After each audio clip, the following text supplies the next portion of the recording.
गत 35 वर्ष धरी भारत में प्रतिवर्ष जुलाई 1 रे डाक्तर दिवस पालन होउछे। आज होउछे जातीय डाक्तर दिवस। एही दिन को प्रसिद्ध डॉक्टर विधान चंद्र राय सम्मानार्थे पालन करा जाउछे।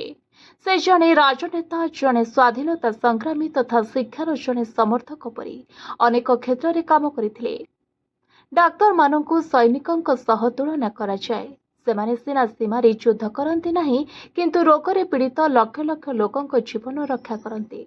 सेमाने समाजर एक गुरुत्वपूर्ण अंश होइथिबारु आमे सेमानंकर बलिदान को मन रखिबा उचित। मानव स्वास्थ्यर उन्नति दिगरे कार्य करिबारे आमे समस्त डाक्तरंक अवदान को मन रखिबा आवश्यक। समाज रे डाक्तर माने एक गुरुत्वपूर्ण भूमिका ग्रहण करती। सेमाने अन्यमानंक उन्नति पाई निज जीवन को उत्सर्ग कर देइथांती। सेमाने डाक्तरी विज्ञान विषय रे अधिकरु अधिक जानिबाकु चेष्टा करती, जहा द्वारा सेमाने प्रत्येक रोग को ठीक भावरे आरोग्य करि परिबे। तबे डाक्तर हेबा पाई बहुत परिश्रम करिबाकु पड़े। बेले बेले डाक्तर माने निज कर्तव्य पालन करिबा पाई निज खुशी को मध्य बलि देबाकु बाध्य हुअन्ति।